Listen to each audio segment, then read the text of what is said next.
Dad's voice still echoes in my head. Sharp, dismissive, final. Your brother deserves it. He said it across a polished oak table, the kind you'd expect treaties to be signed on, not betrayals. My brother sat beside him, smirking like he already wore the crown. The house, the cash, the family company, all of it slid across the table to him, like I was watching an inheritance ceremony for a kingdom I'd built but apparently didn't belong to. I didn't argue, didn't even blink. I just nodded because that's what you do when the knife enters clean. You let it. Growing up, my brother and I were inseparable. Or maybe I just thought we were. He was loud, impulsive, always needing someone to fix what he broke. I was steady, the quiet one, the one Dad trusted, or so I thought. I was 14 when Dad first tossed me the keys to the warehouse, saying, "One day this will all be yours." My brother shrugged and walked off to play basketball.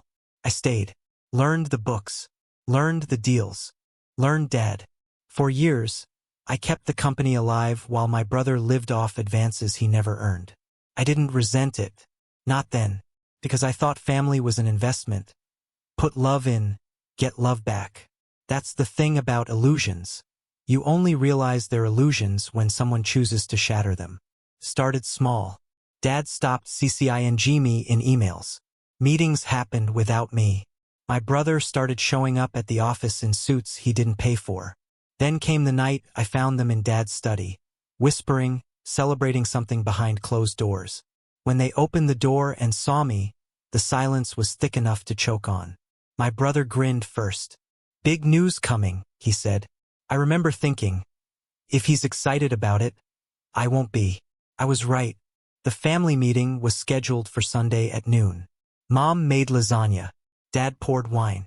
My brother wore that same smug smile he'd been practicing. Then Dad cleared his throat. "We've decided to transfer the company to your brother," he said. "And the rental properties. And the money market account.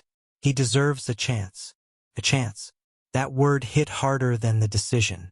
Because what Dad really meant was, he deserves a chance and you don't. I sat perfectly still. Felt the world shift under my feet. Just slightly. But I didn't fall. Dad waited for me to protest. Mom waited for tears. My brother waited for applause. Instead, I just said, "Okay." That was the first move in my revenge. The silence that made them believe I was weak. I didn't sleep that night. Not out of grief, but calculation. I reviewed every file, every contract, every asset I had personally built under my own name. Not the company's. Not Dad's. Mine. I listed them out. Sorted them. Protected them. My brother was getting everything from the family. But everything I built was untouchable. And then I remembered something Dad always said. Mostly to my brother. Ownership is responsibility. My brother wanted their empire? Fine. Let him choke on it. The slow collapse begins. They gave him the family home first. The big one with the columns and the manicured lawn. The mortgage on that place was a monster. Then they signed over the business, the one with payroll, debts, taxes, and 70 employees who didn't like him. Then the cash, which he spent before the ink dried. Within a month, Mom texted me. "Mortgages due." I stared at the message for a long moment. Not surprised. Not angry. Amused. I typed one sentence and hit send. "Ask your heir." She didn't reply. But my brother did. He called 3 times. Then 5.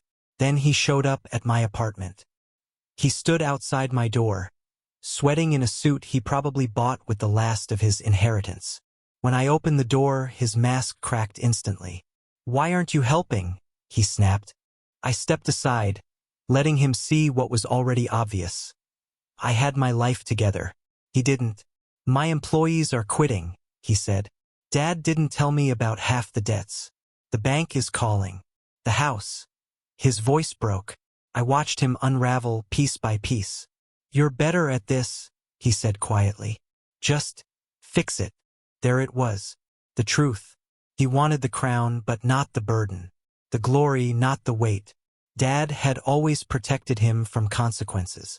But not this time. I leaned against the doorframe, calm. "I don't work for the company anymore," I said. "You fired me before you hired yourself. His face went pale. "You can't do this," he whispered. "I can," I said. "And I am." The moment landed like a final verdict.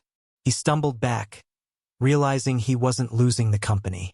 It had been lost the moment it was handed to him. A month later, the business folded. The house went into foreclosure.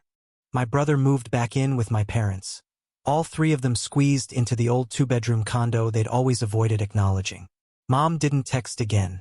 Dad didn't call. And for the first time in my life, I felt weightless. Turns out, losing a family you never truly had isn't a loss. It's liberation. Some people are born into inheritance. Some into obligation. I walked away from both. And as for the empire they stole from me, they didn't realize one simple thing. It was only valuable because I was the one holding it together. Now that I'm gone, let them feel what collapse really tastes like. I'm done feeding princes who can't rule themselves.